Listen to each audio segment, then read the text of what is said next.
오늘 우리에게 주신 하나님의 말씀은 디모데전서 2장 1절에서 7절 말씀입니다.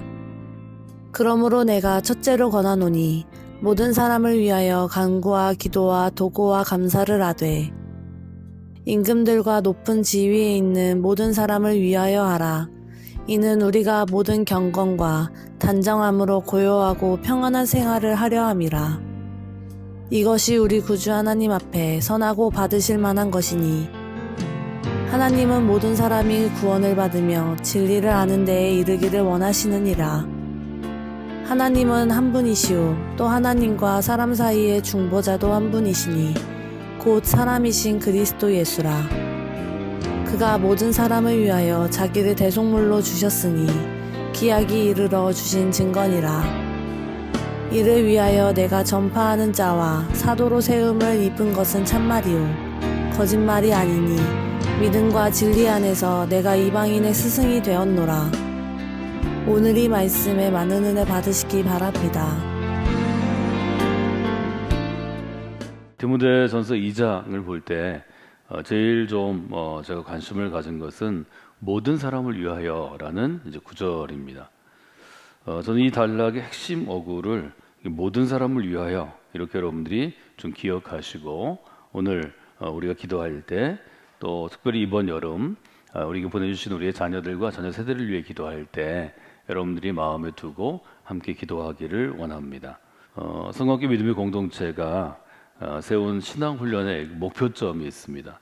신앙훈련의 표대는 세계를 품은 탁월한 그리스도인 리더를 길러내고 양육해서 세상 가운데로 보내는, 파송하는 그러한 비전을 저희 2005년부터 여러분과 함께 나누고 있습니다.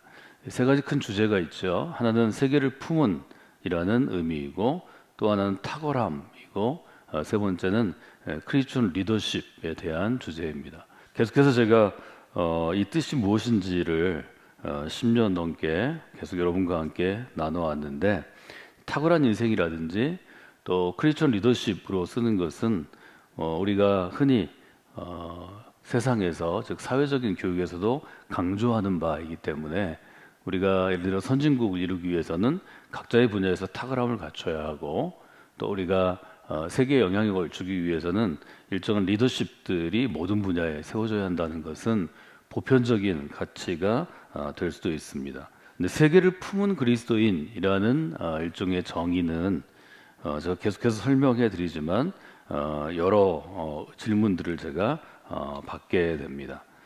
저는 모든 사람을 위하여라는 이 어구에 세계를 품은이라는 의미를 여러분들이 조금 더 생각할 수 있고 좀 이해할 수 있는 그러한 의미가 들어있다 하는 것을 좀 나누면 좋을 것 같습니다.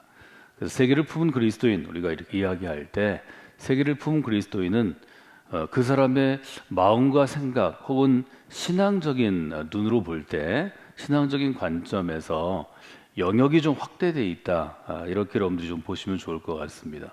영역이 넓혀지는 것, 구약에서는 지경을 넓혀라, 너의 지경을 넓히라, 이렇게 한자어를 썼는데 영역이 넓혀지는 것을 여러분들이 좀 생각하시면서 이 본문을 좀 묵상하시면 좋을 것 같습니다.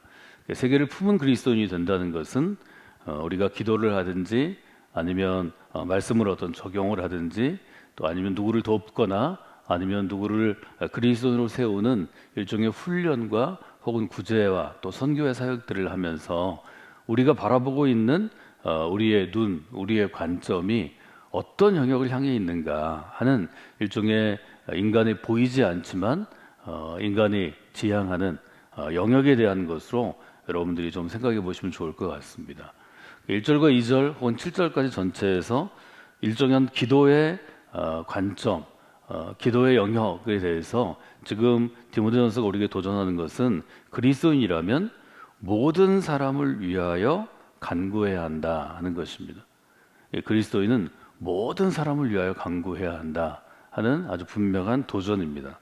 일견 우리가 들으면 그런가 보다 이렇게 할 수 있지만, 실제로 매일매일의 나의 기도의 생활을 통해서 모든 사람을 위하여 간구하는가 이렇게 물어보면 그렇지 않습니다.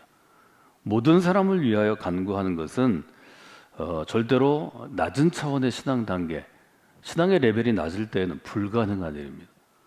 우리는 모두 호불호가 분명하고 또 자기와의 관계에서 친소 관계, 가깝고 먼 것도 분명한 사람이고 또 자기의 신념들이 대부분 신앙생활을 하는 사람들은 점점 명확해지기 때문에 모든 사람을 위하여 기도하는 것은 어려운 일입니다. 쉬운 일이 아닙니다.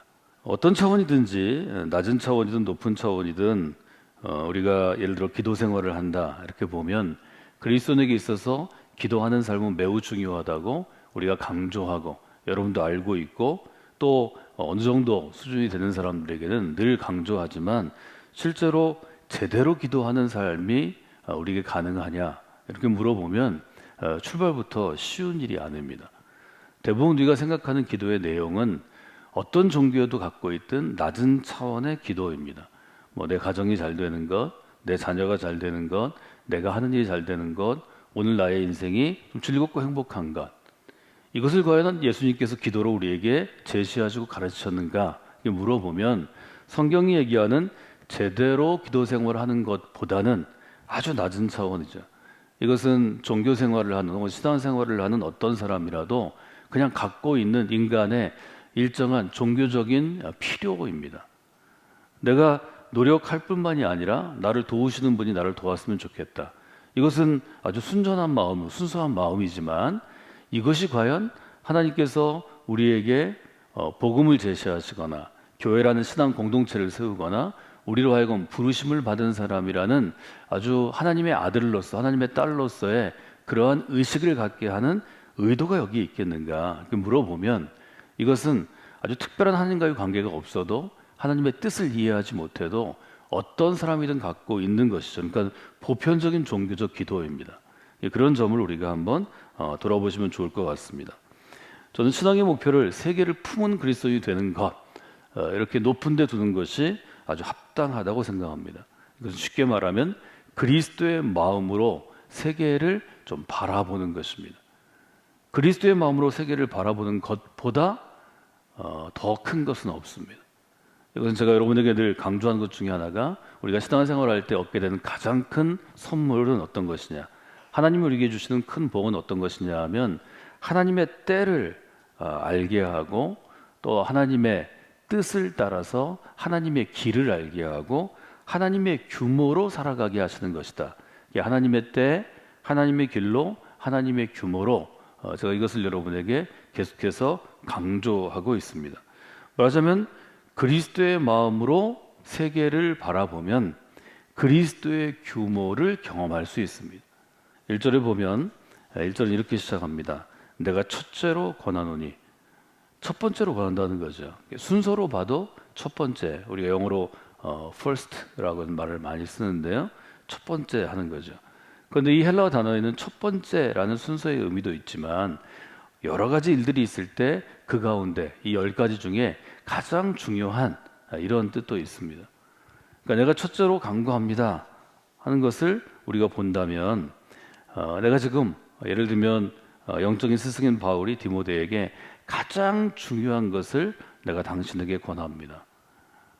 목회하면서 교회 공동체 안에서 모든 사람을 위하여 기도하는 그리스도인이 되어야 합니다. 자기 중심으로 사고하고 자기 중심으로 생활하는 우리 인간의 삶에서 적어도 한 교회 공동체를 이끄는 목회자라는 리더가 되면 모든 사람을 위하여 기도하는 마음으로 기도하고 살려고 애쓰는 것이 중요합니다. 이렇게 권하는 것입니다. 목회하면서 모든 사람을 향하여 모든 사람을 위하여 기도하는 그러한 그리스도인이 되라고 알려주는 거죠. 할 수 있으면 여러분들이 이런 영적인 도전 가운데는 하나님의 초청에 주님의 초청에 응하시는 분들이 되시기를 주님의 이름으로 부탁을 드립니다. 응하시면 왜 모든 사람을 위해 기도하라고 하신가를 여러분의 삶을 통해서 여러분의 마음의 영역과 생각의 영역과 영혼의 영역, 영성의 영역을 통해서 체험하게 하실 것입니다. 이 성숙해진다는 것은 결국 내가 생각하고 내가 바라보고 내가 활동하는 영역을 넓히는 것이다. 저는 그렇게 생각합니다. 디모데가 바울의 권면을 따라서 모든 사람을 위하여 기도하며 에베소에서 목회했을 때 디모데는 아마 바울이 생각한 만큼 생각을 자주 경험했을 것입니다. 바울이 경험한 만큼 목회의 영역이 확장되는 것을 보았을 것이고, 바울이 경험한 만큼 하나님의 나라를 눈으로 목도하는 볼 수 있는 면들이 훨씬 더 넓어졌을 것입니다.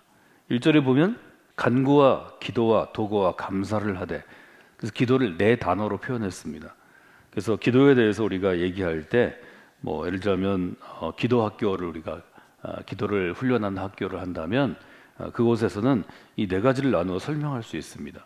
첫째, 간구는 헬라어로 보면 반드시 무엇 할 필요가 있다, 이런 단어와 연관이 되어 있습니다. 그래서 이 간구는 사람이 살아가면서 어떤 특정한 상황에 어떤 필요가 있습니다. 아플 때는 하나님 제 질병을 좀 낫게 해달라고 기도해야 합니다.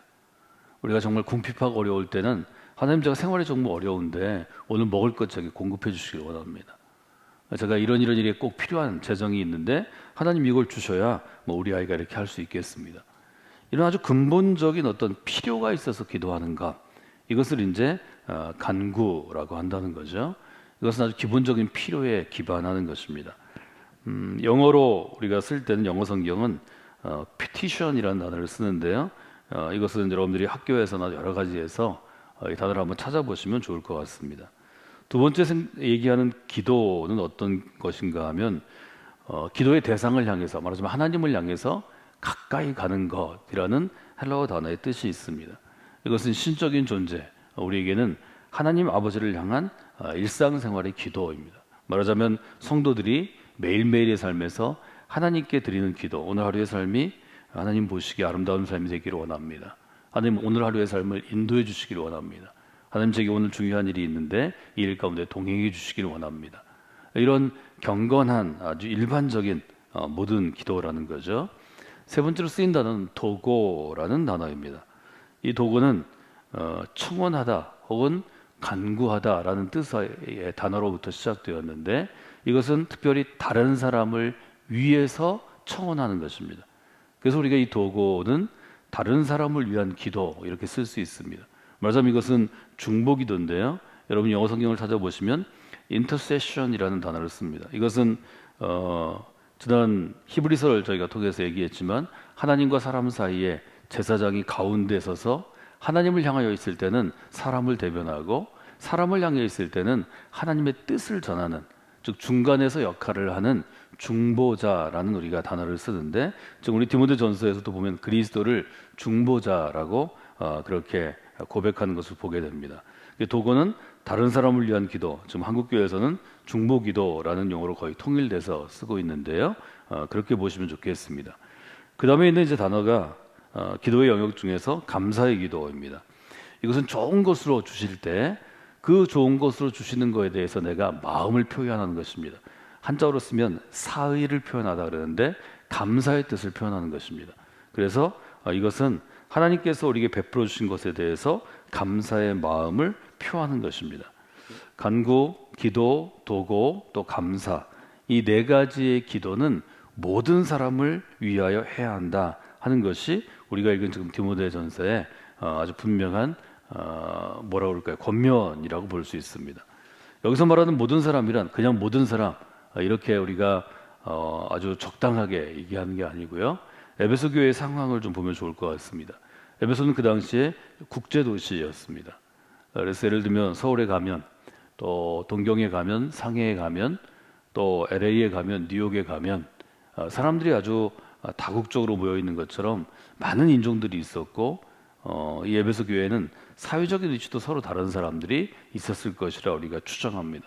교회 안에 인종, 국적, 사회적인 위치, 또 신앙의 다양함, 이런 사람들이 다 있는데, 목회자는 자기 마음에 드는 사람만 위해서 간구하는 게 아니고 모든 사람을 위해서 간구해야 하고, 이것은 교회를 뛰어넘어 에베소 도시 전체를 위해서 간구해야 하고, 또 제국 안에 있는 교회, 로마 제국 안에 이제 새로 시작된 모든 교회들을 위해 간구해야 하고, 이렇게 점점 이제 확장되는 걸 볼 수 있습니다. 그 규모가 확장돼서 2절에 보면 임금들과 왕들과 높은 지위에 있는 모든 사람을 위하여 하라. 이 구절은 논란거리가 됐는데요. 나중에 저희가 점점 민주적인 생각을 가지면서 왕들과 높은 주위에 있는 사람을 위하여 기도하라는 것이 과연 명령이 될 수 있는가, 이런 논쟁이 근대 이후에 있었던 구절이 되기도 합니다. 근데 바울의 시대는 이미 왕들이 다스리는 시대이고, 왕이 권한을 준 귀족들과 신하들이 득세하는, 이것은 굉장히 신분적인 것이기 때문에 임금과 왕을 위해서 기도하는 것, 또 높은 주위에 있는 사람을 위해 기도하는 것은 아주 쉽게 얘기하면 그 뒤에 있는 것처럼 우리가 모든 경건과 단정함으로 고요하고 평안한 생활을 하려 함이라. 왕이 다스리는 정치가 안정이 돼야 그 밑에 있는 사람들은, 백성들은 고요하고 평안하게 살 수 있습니다. 전쟁이 있다든지 또 정권 다툼이 심하다든지 이러면 백성들하고 전혀 상관이 없는데, 이것들이 배고프게 하고 아이들을 죽게 하고 아이들을 팔게 하고 또 삶이 무너지는 그런 어려움이 고대 사회 가운데 또 지금까지도 사실은 있다는 것을 여러분이 잘 아십니다. 그래서 세계를 품은 그리스도인들은 그리스도의 규모로 세상에 영향을 미칠 수 있는, 말하자면 힘을 갖고 있는 사람들을 위해서도 기도하고, 또 다른 편으로 보면 사회를 해치는 악한 사람들이 있습니다. 불의와 폭력을 행하는 사람들이 있습니다. 힘 있는 사람들이 불의와 폭력을 행하기 시작하면 그 사회는 어두운 사회가 되는 것입니다. 그래서 그들을 위해서 기도하는 것은 기도의 영역을 넓히는 아주 중요한 일이 된다 하는 것을 여러분들이 돌아보시면 좋을 것 같습니다. 제가 10대 청소년들과 청년들이 기도에 대해서 생각하기 위해서 여러 가지 스토리들을 얘기하는데요. 제가 어릴 때 듣고 또 젊을 때 책을 읽었던 중에 제일 인상 깊은 것은 가나안 농군학교 운동을 시작한 김영기 장로님 이야기입니다.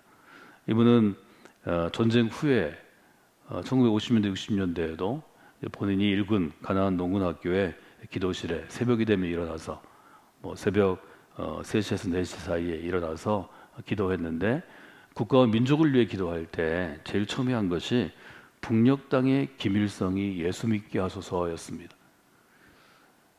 여러분 잘 생각해 보세요. 공산혁명을 통해서 이미 정권을 잡고 한 나라를 이뤄서 전 세계에서 가장 강력한 독재 체제를 구성한 사람이 과연 예수 믿겠냐고요. 근데 김일성이 예수 믿게 하소서라는 아주 간구를 쩌렁쩌렁하게 다른 사람이 다 듣도록 새벽에 그 강원도 산길에서 외치는 이 그리스도인의 담대함이 누구에게 영향을 줄까요? 김일성이라는 한 인물에게 영향을 주는 것보다 이분과 함께 농군학교를 통해서 이 땅의 가난한 백성들을 살리고자 하는 함께 일하는 사람들의 신앙의 영역을 깨뜨렸다고 저는 생각합니다. 처음에는 동의하지 않을 수 있습니다. 비웃을 수도 있습니다. 그러나 가만히 생각해 보면 도무지 회심할 것 같지 않은 김일성이 예수 믿게 하소서라는 강력한 도전은 하나님께서 우리에게 주신 신앙이 어디까지 미쳐야 하는지를 잘 알려준다고 저는 생각합니다. 여러분, 그리스도인이 믿음으로 사는 것, 또 그리스도의 삶의 수준은 우리 마음에 있습니다. 우리의 생각에 있습니다. 우리 영혼이 어떤 생각을 가지고 우리 자신이 살고 있는 그리스도의 삶을 이해하고 우리가 이루는 교회를 이해하냐에 따라서 우리의 삶의 수준은 완전히 달라집니다. 모든 사람을 위하여 기도하라.